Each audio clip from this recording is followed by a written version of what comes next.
ओम शांति।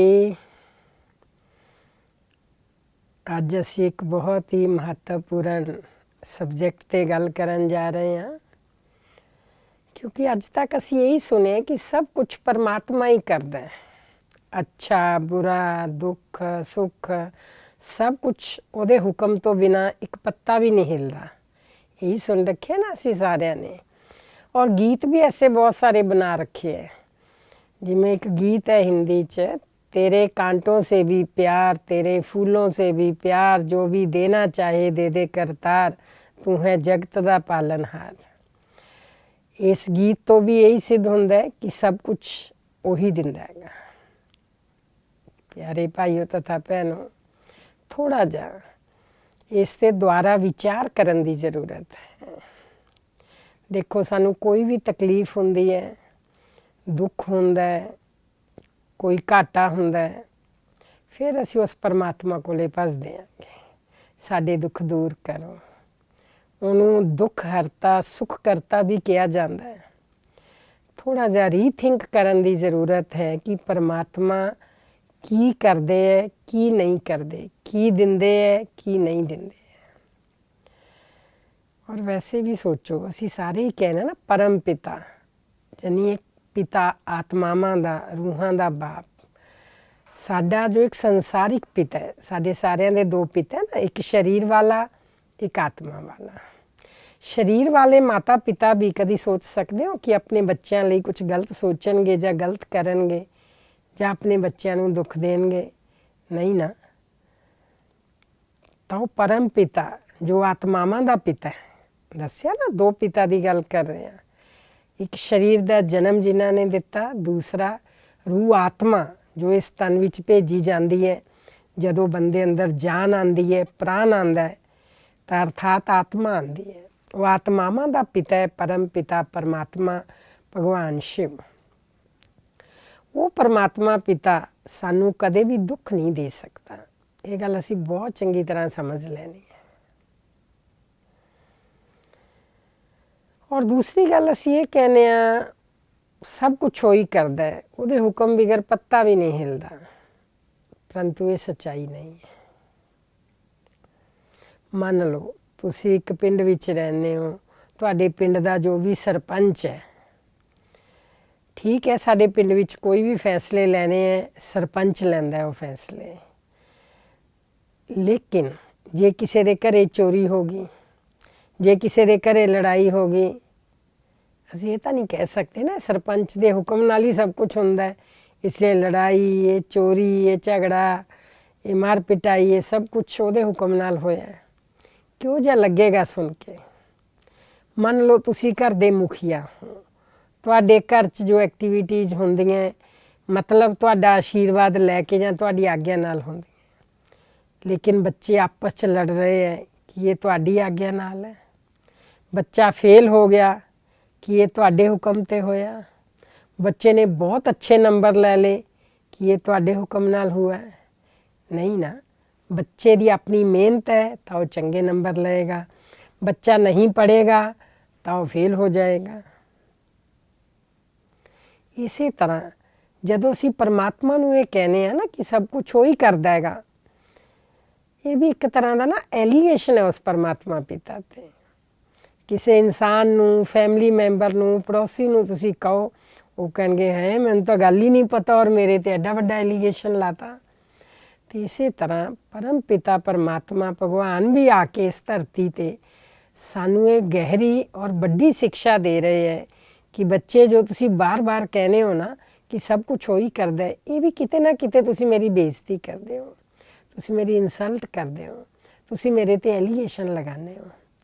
मैं तुहाडा पिता, मैं कदे भी तुहाडा बुरा नहीं सोच सकदा, मैं कदे भी तुहाडे लई बुरा कर नहीं सकदा। 24 घंटे मैं तुहाडे लई ये सोचदा कि मेरे बच्चे किवें सुखी रहन, किवें पवित्र रहन, किवें आपस च प्यार नाल रहन। ते इसलिए जो कुछ भी असीं करदे आ ना, एक शैतान और एक भगवान कहंदे दुनिया च दो शक्तियां विद्यमान रहिंदियां, किसे ते भगवान हावी है अर्थात परमात्मा की मेहरबानी है और किसे ते शैतान हावी है। ਤੋ ਇਸ ਲਈ ਸ਼ੈਤਾਨ ਅਰਥਾਤ ਵਿਸ਼ੇ ਵਿਕਾਰਾਂ ਦੇ ਵਸ਼ ਵਿੱਚ ਹੋ ਕੇ ਜਦੋਂ ਅਸੀਂ ਕੁਝ ਵੀ ਕਰਦੇ ਹਾਂ ਨਾ, ਉਦੋਂ ਸਾਥੋਂ ਗਲਤ ਹੋਣ ਲੱਗਦਾ ਹੈ ਔਰ ਫਿਰ ਉਸ ਗਲਤ ਕਰਮ ਦੇ ਬੇਸ 'ਤੇ ਅਸੀਂ ਦੁੱਖ ਪਾਉਂਦੇ ਹਾਂ। ਅਤੇ ਇਸ ਲਈ ਦੁੱਖ ਵੀ ਸਾਨੂੰ ਪਰਮਾਤਮਾ ਨਹੀਂ ਦਿੰਦਾ, ਉਹ ਸੁੱਖ ਦਿੰਦਾ ਹੈ। ਉਹ ਸੁੱਖ ਪਾਉਣ ਦਾ ਰਸਤਾ ਦੱਸਦਾ ਹੈਗਾ ਕਿ ਬੱਚੇ ਸਦਾ ਸੁਖੀ ਰਹਿਣ ਲਈ ਤੁਸੀਂ ਕਿਹੋ ਜਿਹੇ ਕਰਮ ਕਰੋ, ਕਿਹੋ ਜਿਹੇ ਬੋਲ ਬੋਲੋ, ਕੀ ਤੁਸੀਂ ਸੋਚੋ। ਜੇ ਅਸੀਂ ਉਹਦੀ ਆਗਿਆ 'ਤੇ ਚੱਲਦੇ ਹਾਂ ਤਾਂ ਅਸੀਂ ਸੁੱਖ ਪਾਉਂਦੇ ਹਾਂ, ਜੇ ਅਸੀਂ ਉਹਦੀ ਆਗਿਆ 'ਤੇ ਨਹੀਂ ਚੱਲਦੇ ਤਾਂ ਸਾਨੂੰ ਦੁੱਖ ਮਿਲਦਾ ਹੈਗਾ। ਮਤਲਬ ਦੁੱਖ ਸਾਡੇ ਕਰਮ ਦਾ ਫਲ ਹੈ। ਵੈਸੇ ਤਾਂ ਭਗਵਾਨ ਇੰਨਾ ਨਿਰਹੰਕਾਰੀ ਹੈ ਨਾ, ਉਹ ਇਹ ਕਹਿੰਦਾ ਕਿ ਸੁੱਖ ਵੀ ਤੁਹਾਡੇ ਹੀ ਕਰਮ ਦਾ ਫਲ ਹੈ। ਮੈਂ ਤੁਹਾਨੂੰ ਗਾਈਡ ਕਰਦਾ, ਮੈਂ ਤੁਹਾਨੂੰ ਦੱਸਦਾ, ਤੁਹਾਨੂੰ ਸ਼ਕਤੀ ਦਿੰਦਾ, ਤੁਹਾਡੀ ਮਾਰਗਦਰਸ਼ਨਾ ਕਰਦਾ, ਲੇਕਿਨ ਘਟਦਾ ਉਸ ਹਿਸਾਬ ਨਾਲ ਹੈ ਤੁਹਾਡੇ ਜੀਵਨ 'ਚ ਘਟਨਾਵਾਂ ਜਿਵੇਂ ਤੁਸੀਂ ਕਰਦੇ ਹੋ। ਇੱਕ ਮਾਂ ਬਾਪ ਆਪਣੇ ਬੱਚੇ ਨੂੰ ਹਮੇਸ਼ਾ ਚੰਗੀਆਂ ਸਿੱਖਿਆਵਾਂ ਦਿੰਦੇ ਹੈ, ਦਿਨ ਰਾਤ ਉਹਦੇ ਲਈ ਦੁਆ ਕਰਦੇ ਹੈ। ਜੇ ਉਹ ਬੱਚਾ ਉਸ ਆਗਿਆ 'ਤੇ ਚੱਲਦਾ ਮਾਂ ਬਾਪ ਦੀ ਤਾਂ ਉਹ ਬੱਚਾ ਸੁੱਖ ਪਾਉਂਦਾ ਹੈਗਾ। ਜੇ ਮਾਂ ਬਾਪ ਦੀ ਆਗਿਆ 'ਤੇ ਨਹੀਂ ਚੱਲਦਾ ਤਾਂ ਉਹ ਦੁੱਖ ਪਾਉਂਦਾ ਹੈਗਾ। ਫਿਰ ਕਈ ਵਾਰੀ ਸਾਨੂੰ ਇਨਸਾਨਾਂ ਨੂੰ ਇਹ ਆਦਤ ਹੈ, ਅਸੀਂ ਦੋਸ਼ ਵੀ ਮਾਂ ਬਾਪ ਨੂੰ ਦੇ ਦਿੰਦੇ ਹਾਂ। ਸਾਡੇ ਮਾਂ ਬਾਪ ਨੇ ਇਹ ਨਹੀਂ ਸਿਖਾਇਆ ਸਾਨੂੰ। ਮਾਂ ਬਾਪ ਨੇ ਤਾਂ ਸਿਖਾਇਆ, ਲੇਕਿਨ ਅਸੀਂ ਸਿੱਖਣ ਦੀ ਕੋਸ਼ਿਸ਼ ਨਹੀਂ ਕੀਤੀ। ਇਨਸਾਨ ਦੀ ਇੱਕ ਬਹੁਤ ਵੱਡੀ ਕਮਜ਼ੋਰੀ ਹੈ, ਉਹ ਸਾਰੀ ਗੱਲਾਂ ਦਾ ਦੋਸ਼ ਦੂਜਿਆਂ 'ਤੇ ਮੜਦਾ ਹੈਗਾ ਕਿ ਉਹਦੀ ਵਜ੍ਹਾ ਨਾਲ। ਜੇ ਮੇਰੇ ਟੇਬਲ 'ਤੇ ਇੱਕ ਚਾਹ ਦਾ ਕੱਪ ਪਿਆ ਨਾ, ਜੋ ਵੀ ਗਿਰ ਗਿਆ ਤਾਂ ਮੈਂ ਕਹਾਂਗੀ ਉਹ ਜੋ ਬਹਿਨ ਚਾਹ ਰੱਖਣ ਆਈ ਸੀ ਨਾ, ਉਹ ਠੀਕ ਤਰ੍ਹਾਂ ਨਹੀਂ ਰੱਖ ਕੇ ਗਏ। ਪਰ ਮੈਂ ਇਹ ਨਹੀਂ ਕਹਾਂਗੀ ਕਿ ਮੈਂ ਚੱਕਿਆ ਠੀਕ ਤਰ੍ਹਾਂ ਨਾਲ ਨਹੀਂ, ਜਿਸ ਕਰਕੇ ਚਾਹ ਗਿਰ ਗਈ। ਬਹੁਤ ਜ਼ਿਆਦਾ ਜ਼ਰੂਰਤ ਹੈ ਕਿ ਅਸੀਂ ਇਸ ਵਿਸ਼ੇ 'ਤੇ ਵਿਚਾਰ ਕਰਕੇ ਇਹ ਚੈੱਕ ਕਰੀਏ ਕਿ ਮੇਰੀ ਗਲਤੀ ਕਿੱਥੇ ਹੈ, ਜਿਸ ਵਜ੍ਹਾ ਨਾਲ ਮੈਨੂੰ ਕੋਈ ਦੁੱਖ ਕਸ਼ਟ ਸਹਿਣਾ ਪੈਂਦਾ ਹੈਗਾ। ਔਰ ਪਰਮਾਤਮਾ ਨੇ ਵੈਸੇ ਵੀ ਇੱਕ ਬਹੁਤ ਅੱਛਾ ਤਰੀਕਾ ਦੱਸਿਆ ਹੈ ਕਿ ਘਰ ਵਿੱਚ ਵੀ ਜੇ ਕੋਈ ਗੱਲ ਹੁੰਦੀ ਹੈ ਨਾ, ਤਾਂ ਉਦੋਂ ਇਹ ਚੈੱਕ ਕਰੋ ਵੀ ਜੇ ਮੈਂ ਹੁਣ ਨਾ ਬੋਲਦੀ ਤਾਂ ਇਹ ਸਾਰਾ ਕੁਝ ਠੀਕ ਰਹਿੰਦਾ। ਅਸੀਂ ਕੋਈ ਵੀ ਗੱਲ ਹੁੰਦੀ ਹੈ, ਅਸੀਂ ਕਹਿੰਦੇ ਹਾਂ ਦੂਸਰੇ ਦੀ ਵਜ੍ਹਾ ਨਾਲ, ਫਲਾਣੇ ਦੀ ਵਜ੍ਹਾ ਨਾਲ। ਸਾਨੂੰ ਜੋ ਇਨਸਾਨਾਂ 'ਤੇ ਦੋਸ਼ ਦੇਣ ਦੀ ਆਦਤ ਪੈ ਗਈ ਨਾ, ਉਹੀ ਆਦਤ ਸਾਡੀ ਭਗਵਾਨ ਲਈ ਵੀ ਹੋ ਗਈ। ਅਸੀਂ ਭਗਵਾਨ ਨੂੰ ਵੀ ਕਹਿ ਦਿੰਦੇ ਹਾਂ ਸੁੱਖ ਦੁੱਖ ਸਭ ਕੁਛ ਉਹ ਹੀ ਦਿੰਦਾ, ਤੇਰੀ ਮਰਜ਼ੀ ਹੈ। ਜੇ ਕੋਈ ਮਰ ਗਿਆ ਤਾਂ ਵੀ ਕਹਾਂਗੇ ਭਗਵਾਨ ਇਹ ਤੂੰ ਕੀ ਕਰਤਾ ਸਾਡੇ ਨਾਲ। ਇਹ ਨਹੀਂ ਹੈ। ਪਰਮਾਤਮਾ ਨੇ ਬਹੁਤ ਸਾਰੀਆਂ ਗੱਲਾਂ ਸਾਨੂੰ ਇਹ ਜਿਹੀਆਂ ਸਮਝਾਈਆਂ ਹੈ। ਉਹ ਕਹਿੰਦਾ ਵੀ ਜੇ ਤੁਸੀਂ ਲੰਬੀ ਉਮਰ ਵੀ ਚਾਹੁੰਦੇ ਹੋ ਤਾਂ ਵੀ ਤੁਹਾਨੂੰ ਜ਼ਰੂਰਤ ਹੈ ਸ੍ਰੇਸ਼ਟ ਕਰਮਾਂ ਦੀ। ਜਿੰਨੇ ਕਰਮ ਅੱਛੇ ਕਰੋਗੇ ਓਨੀ ਉਮਰ ਲੰਬੀ, ਜਿੰਨੇ ਕਰਮ ਭ੍ਰਸ਼ਟ ਕਰੋਗੇ ਓਨੀ ਉਮਰ ਛੋਟੀ। ਪਰਮਾਤਮਾ ਇੱਕ ਅੱਛਾ ਗਾਈਡ ਹੈ ਸਾਡਾ। ਕਿਸੇ ਨੂੰ ਜ਼ਿੰਦਗੀ ਵਿੱਚ ਚੰਗਾ ਗਾਈਡ ਮਿਲ ਜੇ ਨਾ, ਕਹਿੰਦੇ ਬਹੁਤ ਭਾਗਿਆਸ਼ਾਲੀ ਹੈ।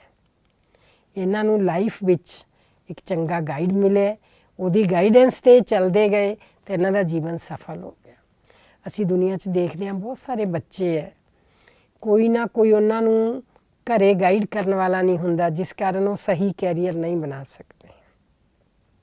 ਅਤੇ ਇਸ ਲਈ ਉਹ ਪਰਮ ਪਿਤਾ ਪਰਮਾਤਮਾ ਇਸ ਤਰ੍ਹਾਂ 'ਤੇ ਆ ਕੇ ਇੱਕ ਅੱਛਾ ਗਾਈਡ, ਮਾਰਗਦਰਸ਼ਕ, ਔਰ ਸਿਰਫ ਮਾਰਗਦਰਸ਼ਕ ਹੀ ਨਹੀਂ, ਢੇਰ ਸਾਰੀ ਸ਼ਕਤੀਆਂ ਵੀ ਉਹ ਸਾਨੂੰ ਦਿੰਦਾ ਹੈਗਾ। ਕਹਿੰਦੇ ਹੈ ਦੇਂਦਾ ਦੇ ਲੈਂਦਾ ਥੱਕ ਪਾਇਆ। ਦੇਣ ਵਾਲਾ ਦਾਤਾ ਪਰਮਾਤਮਾ ਕਦੇ ਥੱਕਦਾ ਨਹੀਂ। ਉਹਦੇ ਖੁੱਲ੍ਹੇ ਭੰਡਾਰ ਹੈ, ਜਿੰਨਾ ਤੁਸੀਂ ਲੈਣਾ ਚਾਹੋ ਲੈ ਲਓ। ਲੇਕਿਨ ਅਸੀਂ ਲੈਣ ਵਾਲੇ ਥੱਕ ਜਾਂਦੇ ਹਾਂ, ਜਾਂ ਅਸੀਂ ਕਹਿੰਦੇ ਹਾਂ ਸਾਡੇ ਕੋਲ ਫੁਰਸਤ ਨਹੀਂ ਹੈ। ਤਾਂ ਇਸ ਲਈ ਉਸ ਪਰਮ ਪਿਤਾ ਪਰਮਾਤਮਾ 'ਤੇ ਦੋਸ਼ ਮੜਨ ਦੀ ਬਜਾਏ ਅਸੀਂ ਉਹ ਤੋਂ ਲੈਣਾ ਕਿਵੇਂ ਹੈ, ਉਹਦੇ ਲਈ ਅਸੀਂ ਆਪਣੇ ਆਪ ਨੂੰ ਐਲੀਜੀਬਲ ਬਣਾਉਣਾ ਹੈ। ਐਲੀਜੀਬਿਲਟੀ ਕੀ ਹੈ, ਇਹ ਵੀ ਬੜਾ ਮਹੱਤਵਪੂਰਨ ਹੈ। ਕਿਉਂਕਿ ਦੁਨੀਆ ਵਿੱਚ ਕੋਈ ਵੀ ਨੌਕਰੀ ਲੈਣ ਲਈ, ਕੋਈ ਵੀ ਡਿਗਰੀ ਲੈਣ ਲਈ, ਕੁਛ ਵੀ ਕਰਨ ਲਈ ਐਲੀਜੀਬਿਲਟੀ ਦੇਖਦੇ ਹੈ, ਯੋਗਤਾ ਦੇਖਦੇ ਹੈ, ਪੁੱਛਦੇ ਹੈ। ਦੁਨੀਆ ਦੇ ਵਿੱਚ ਹੁੰਦਾ ਇੰਨਾ ਪੜ੍ਹਿਆ ਲਿਖਿਆ ਹੋਣਾ ਚਾਹੀਦਾ ਹੈ, ਇੰਨਾ ਕੱਦ ਕਾਠ ਹੋਣਾ ਚਾਹੀਦਾ ਹੈ, ਇੰਨਾ ਉਹਦਾ ਐਸਾ ਰੰਗ ਰੂਪ ਹੋਣਾ ਚਾਹੀਦਾ ਹੈ, ਇੰਨਾ ਉਹਦਾ ਵੇਟ ਹੋਣਾ ਚਾਹੀਦਾ ਹੈ, ਇੰਨੀ ਉਹਦੀ ਹਾਈਟ ਹੋਣੀ ਚਾਹੀਦੀ ਹੈ। ਅਲੱਗ ਅਲੱਗ ਨੌਕਰੀਆਂ ਲਈ, ਅਲੱਗ ਅਲੱਗ ਕਾਰੋਬਾਰ ਲਈ ਅਲੱਗ ਅਲੱਗ ਸ਼ਰਤਾਂ ਕਹਿ ਲਓ, ਯੋਗਤਾ ਕਹਿ ਲਓ, ਐਲੀਜੀਬਿਲਟੀ ਕਹਿ ਲਓ ਹੁੰਦੀ ਹੈ। ਇਸੇ ਤਰ੍ਹਾਂ ਉਸ ਪਰਮ ਪਿਤਾ ਪਰਮਾਤਮਾ ਤੋਂ ਸੁੱਖ ਲੈਣ ਲਈ, ਸ਼ਾਂਤੀ ਲੈਣ ਲਈ, ਪਿਆਰ ਲੈਣ ਲਈ, ਉਹਦੀ ਛਤਰ ਛਾਇਆ ਲੈਣ ਲਈ, ਉਹ ਤੋਂ ਸ਼ਕਤੀਆਂ ਲੈਣ ਲਈ ਅਸੀਂ ਐਲੀਜੀਬਲ ਬਣੀਏ। ਉਹ ਐਲੀਜੀਬਿਲਟੀ ਹੈ। ਪਰਮਾਤਮਾ ਕਹਿੰਦਾ ਤੁਸੀਂ ਸਾਰਿਆਂ ਲਈ ਬਹੁਤ ਅੱਛਾ ਸੋਚੋ, ਸੋਚ ਵੀ ਬਹੁਤ ਅੱਛੀ, ਬੋਲ ਵੀ ਬਹੁਤ ਅੱਛੇ, ਕਰਮ ਵੀ ਬਹੁਤ ਅੱਛੇ। ਇੰਨਾ ਜ਼ਿਆਦਾ ਅਸੀਂ ਧਿਆਨ ਦੇਣਾ ਹੈ ਕਿ ਸਾਨੂੰ ਜਾਣੇ ਅਣਜਾਣੇ ਵਿੱਚ ਵੀ ਕੋਈ ਫਾਲੋ ਕਰੇ ਤਾਂ ਉਹ ਮਿਸਗਾਈਡ ਨਹੀਂ ਹੋਣਾ ਚਾਹੀਦਾ। ਕਈ ਵਾਰੀ ਅਸੀਂ ਜਾਣਬੁੱਝ ਕੇ ਕਿਸੇ ਦਾ ਬੁਰਾ ਨਹੀਂ ਕਰਦੇ, ਪਰਮਾਤਮਾ ਤੋਂ ਖੈਰ ਕਰ ਹੀ ਨਹੀਂ ਸਕਦਾ, ਲੇਕਿਨ ਜੋ ਪਰਮਾਤਮਾ ਦੇ ਬੱਚੇ ਬਣ ਜਾਂਦੇ ਹੈ, ਥੋੜ੍ਹਾ ਜਿਹਾ ਉਹ ਧਾਰਮਿਕ ਅਧਿਆਤਮਿਕ ਮਾਰਗ 'ਤੇ ਚੱਲ ਪੈਂਦੇ ਹੈ ਨਾ, ਉਹ ਵੀ ਕਦੇ ਕਿਸੇ ਦਾ ਬੁਰਾ ਸੋਚਦੇ ਵੀ ਨਹੀਂ, ਕਰਦੇ ਵੀ ਨਹੀਂ, ਜਾਣਬੁੱਝ ਕੇ ਕੁਛ ਨਹੀਂ ਕਰਦੇ। ਲੇਕਿਨ ਅਣਜਾਣੇ ਵਿੱਚ ਵੀ ਕੋਈ ਐਸੀ ਮੂੰਹ 'ਚੋਂ ਗੱਲ ਨਿਕਲੇ, ਕੋਈ ਇਹੋ ਜਿਹਾ ਕਰਮ ਹੋਵੇ ਜੋ ਦੂਸਰੇ ਨੂੰ ਲੱਗੇ। ਮੰਨ ਲਓ ਮੈਂ ਹਾਂ ਇੱਕ ਬ੍ਰਹਮਾ ਕੁਮਾਰੀ, ਮੈਨੂੰ ਬਹੁਤ ਧਿਆਨ ਦੇਣਾ ਹੈ ਕਿ ਮੇਰਾ ਕੋਈ ਵੀ ਐਸਾ ਕਰਮ ਨਾ ਹੋ ਜੋ ਕਿਸੇ ਨੂੰ ਦੇਖ ਕੇ ਲੱਗੇ ਕਿ ਹਾਂ ਭੈਣ ਜੀ ਇੱਦਾਂ ਕਰਦੇ ਹੈ ਤਾਂ ਫਿਰ ਅਸੀਂ ਕੀਤਾ ਤਾਂ ਕੋਈ ਗੱਲ ਨਹੀਂ। ਹਰ ਪ੍ਰਾਣੀ ਇਹ ਸੋਚੇ, ਘਰ ਵਿੱਚ ਮਾਂ ਬਾਪ ਹੈ ਉਹ ਵੀ ਸੋਚਣ ਜਿਹੋ ਜਿਹਾ ਕਰਮ ਮੈਂ ਕਰੂੰਗਾ ਮੈਨੂੰ ਦੇਖ ਕੇ ਮੇਰੇ ਬੱਚੇ, ਮੇਰਾ ਪਰਿਵਾਰ ਸਿੱਖੇਗਾ। ਜਿਹੋ ਜਿਹੇ ਬੋਲ ਅਸੀਂ ਬੋਲਾਂਗੇ ਉਹ ਜੋ ਸਿੱਖਣਗੇ। ਮੰਨ ਲਓ ਇੱਕ ਬਾਪ ਸ਼ਰਾਬੀ ਹੈ ਔਰ ਉਹ ਬੱਚਿਆਂ ਨੂੰ ਕਦੇ ਸ਼ਰਾਬ ਚੰਗੀ ਚੀਜ਼ ਨਹੀਂ ਹੁੰਦੀ। ਇੱਕ ਬਾਪ ਕਰੋਧੀ ਹੈ ਔਰ ਬੱਚਿਆਂ ਨੂੰ ਕਦੇ ਕ੍ਰੋਧ ਬਿਲਕੁਲ ਨਹੀਂ ਕਰਨਾ ਹੁੰਦਾ, ਅਸਰ ਹੋਏਗਾ। ਇਸ ਲਈ ਨਾ ਇੱਕ ਛੋਟੀ ਸੀ ਹंसी में कहावत है, कहते जिसका बड़ा भाई हो शराबी, छोटे ने भी पी तो क्या है खराबी। तो ਇਸ ਲਈ ਅਗਰ ਅਸੀਂ ਕਿਸੇ ਵੀ ਬੜੇ ਰੂਪ 'ਚ ਘਰ ਵਿੱਚ ਕੋਈ ਜ਼ਿੰਮੇਵਾਰੀ ਦੀ ਸੀਟ 'ਤੇ ਹਾਂ ਤਾਂ ਵੀ ਸਾਡਾ ਫਰਜ਼ ਬਣਦਾ ਹੈ ਕਿ ਅਸੀਂ ਆਪਣੇ ਕਰਮਾਂ ਨੂੰ ਇੰਨਾ ਸ੍ਰੇਸ਼ਟ ਬਣਾਈਏ, ਸਾਨੂੰ ਜਾਣੇ ਅਣਜਾਣੇ 'ਚ ਵੀ ਕੋਈ ਫਾਲੋ ਕਰੇ ਉਹ ਮਿਸਗਾਈਡ ਨਾ ਹੋ। ਕਈ ਵਾਰੀ ਸਾਨੂੰ ਪਤਾ ਹੀ ਨਹੀਂ ਹੁੰਦਾ ਕਿ ਸਾਨੂੰ ਕੋਈ ਫਾਲੋ ਕਰ ਰਿਹਾ। ਇਸ ਲਈ ਕਿਹਾ ਜਾਂਦਾ ਹੈ ਜ਼ਿੰਦਗੀ 'ਚ ਹਰ ਪ੍ਰਾਣੀ ਸਟੂਡੈਂਟ ਵੀ ਹੈ, ਉਹ ਜ਼ਿੰਦਗੀ ਭਰ ਸਿੱਖਦਾ ਵੀ ਹੈ ਔਰ ਉਹ ਇੱਕ ਟੀਚਰ ਵੀ ਹੈ। ਜਾਣੇ ਅਣਜਾਣੇ 'ਚ ਬਹੁਤ ਸਾਰੇ ਲੋਕ ਉਹਦੇ ਜੀਵਨ ਤੋਂ ਸਿੱਖਦੇ ਵੀ ਹੈ। ਤਾਂ ਇਸ ਲਈ ਇੱਕ ਇਨਸਾਨ ਹੋਣ ਦੇ ਨਾਤੇ ਵੀ ਇੱਕ श्रेष्ठ इंसान बनना है, जिस ਲਈ ਕਿਹਾ ਜਾਂਦਾ ਹੈ ਮਨੁੱਖ ਤੋਂ ਦੇਵਤਾ ਕੀ ਇਹ ਕਰਤ ਨਾ ਲਾਗੀ ਬਾਰ। ਮਨੁੱਖ ਤੋਂ ਦੇਵਤਾ ਇਨਸਾਨ ਕਦੋਂ ਬਣ ਜਾਂਦਾ ਹੈ? ਜਦੋਂ ਉਹਦੇ ਕਰਮ श्रेष्ठ ਹੋ ਜਾਂਦੇ ਹੈ, ਜਦੋਂ ਉਹਦੇ ਬੋਲ श्रेष्ठ ਹੋ ਜਾਂਦੇ ਹੈ, ਜਦੋਂ ਉਹਦੇ ਅੰਦਰ ਬਹੁਤ ਸਾਰੇ ਗੁਣ ਆ ਜਾਂਦੇ ਹੈ। ਕੋਈ ਬਹੁਤ ਗੁਣਵਾਨ ਹੋ, ਬਹੁਤ ਸ਼ਾਂਤ ਮੂਰਤ ਹੋ, ਕਹਿੰਦੇ ਇਹ ਤਾਂ ਜਿਵੇਂ ਦੇਵਤਾ ਹੈ। ਤਾਂ ਅਸੀਂ ਗੱਲ ਦੀ ਸ਼ੁਰੂਆਤ ਕੀਤੀ ਸੀ ਪਰਮਾਤਮਾ ਤੋਂ। ਇੱਕ ਇਨਸਾਨ ਹੀ ਜਦੋਂ ਅੱਛੇ ਗੁਣ ਧਾਰਨ ਕਰਦੇ ਅਸੀਂ ਉਹਨੂੰ ਹੀ ਦੇਵਤਾ ਤੇ ਭਗਵਾਨ ਦਾ ਰੂਪ ਕਹਿਣ ਲੱਗ ਜਾਂਦੇ ਹਾਂ। ਤੁਸੀਂ ਸੋਚ ਕੇ ਦੇਖੋ ਪਰਮਾਤਮਾ ਦੁੱਖ ਦੇ ਸਕਦਾ ਆਪਣੇ ਬੱਚਿਆਂ ਨੂੰ? ਕਦੇ ਵੀ ਨਹੀਂ। ਇਸ ਲਈ ਅੱਜ ਤੋਂ ਬਾਅਦ ਕਦੇ ਨਹੀਂ ਕਹਿਣਾ ਕਿ ਦੁੱਖ ਸੁੱਖ ਭਗਵਾਨ ਹੀ ਦਿੰਦਾ ਹੈ, ਸਭ ਕੁਝ ਉਹ ਹੀ ਕਰਦਾ ਹੈ। ਉਹ ਸੁੱਖ ਦਿੰਦਾ ਹੈ, ਉਹ ਸੁਖਦਾਤਾ ਹੈ ਔਰ ਉਹ ਸਾਰੇ ਅੱਛੇ ਅੱਛੇ ਕਰਮ ਕਰਨੇ ਸਾਨੂੰ ਸਿਖਾਉਂਦਾ ਹੈ। ਕਦੇ ਵੀ ਉਹ ਸਾਡਾ ਬੁਰਾ ਸੋਚ ਨਹੀਂ ਸਕਦਾ, ਸਾਡਾ ਕਰ ਨਹੀਂ ਸਕਦਾ। ਇਸ ਲਈ ਸਾਰੇ ਅੱਜ ਇਹ ਸੰਕਲਪ ਕਰ ਲਈਏ ਕਿ ਸਾਨੂੰ ਜੋ ਵੀ ਸਾਡੇ ਗੁਰੂ ਜਨਾਂ, ਸੰਤਾਂ ਔਰ ਪਰਮਾਤਮਾ ਦੁਆਰਾ ਜੋ ਸਿੱਖਿਆਵਾਂ ਮਿਲਦੀਆਂ ਉਹਨੂੰ ਅਸੀਂ ਆਪਣੇ ਜੀਵਨ ਵਿੱਚ ਧਾਰਨ ਕਰਕੇ ਸੱਚੇ ਸੱਚੇ ਸੁਖ ਸ਼ਾਂਤੀ ਦਾ ਅਨੁਭਵ ਕਰਨਾ ਹੈ। ਓਮ ਸ਼ਾਂਤੀ।